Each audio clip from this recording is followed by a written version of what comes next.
Sandy from Quilter's Attic Sewing Center in Pine Bush, New York. I wanted to talk to you for a minute just about face coverings. A lot of people have been making masks, which are great, and then there's those of us who haven't even started yet. Well, tomorrow we have to start in New York wearing face coverings in public buildings, and I'm probably not going to get any masks made. I know myself, and many of you know me too. So what I was thinking is I could get a bandana, and then I pulled out the bandana I had, and I look like a bank robber. And I really don't want to look like that. So I got to thinking, with a whole store full of fabric, or in your case, many of your cases, a whole sewing room full of fabric, why don't we make cute bandanas or kerchiefs or whatever you'd like to call it. So what I suggest is taking some of your really pretty fabric, cutting a 27-inch square, and then finish off the edges somehow. If you don't finish the edges, as you wash it, they're going to fray and get very messy looking. So you could press it under again, and top stitch it. Or if you have a serger, you can overcast the edges. So if you look real close, I just did a basic 3-thread overlock on this. You could also do a rolled hem, but just something very simple.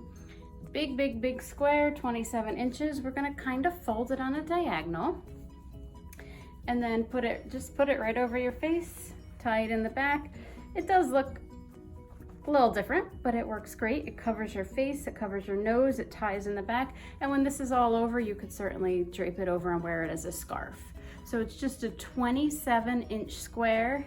Finish off the edges either by folding twice, pressing, and top stitching, or if you have a serger, zip this up. Took me about, after I cut it, maybe about 3 minutes to do that. So a serger, if you don't know how that works, it has a couple of different threads. It has a knife, which I know it's a little hard to see, but what that knife does is it will cut off anything in its way and make a nice, even edge that it finishes. So I'm just gonna do this nice short little piece here.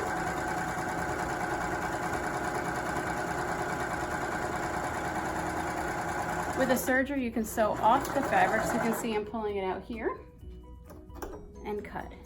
So just in those quick couple seconds, I finished off an edge. And now there's a couple options with these tails. If you just chop them off, they will eventually unravel and fray. So you can use Fray Check, which I have a bottle of right here. It's just a little glue, clear glue that goes on the corner. It's washable, dryable, and it will protect your edges. What I like to do when I do clothing or something like this is a double-eyed needle. It's real long. I don't know if you can see, but there's a little eye. It's on both ends, but I thread that right through the back on my seam.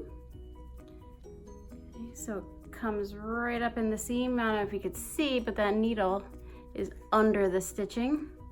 And then we're going to smooth this out, this tail. We're gonna thread it through the eye, and that's very simple to do. Thread it right through the eye. And now I'm just going to pull it into my seam here. So now that long tail is in the seam, there's no unraveling, it's very neat and finished looking. So that's what I do with my serge seams. With anything I'm doing, I overcast the edges or do a rolled hem, whatever you want, and then I slide the double-eyed needle through, pull my tail in, and everything looks neat. It's a little, you can see it on the back, but it looks perfect on the front. So again, that's what I suggest, a 27-inch square of pretty fabric, overcast or serge all the edges, kind of fold it in half on a diagonal, and just bring it over your face and nose, tie it in the back, and then you're ready to go out without making a mask. Okay, just another quick little thing. I think these are adorable, these telescope. They're great for cleaning your sewing machines, getting all the dust out, and sergers are known for being very dusty. So just kind of dust it, shake it all out. This does pull off, can be washed. So these are kind of fun. Okay. That's all. Thanks for watching. I hope it helps, and maybe if you have a serger at home, you can dig one out. If you need some pretty fabrics, we've got them online at our website, quiltersattic.com. Thanks for watching, and have a great day.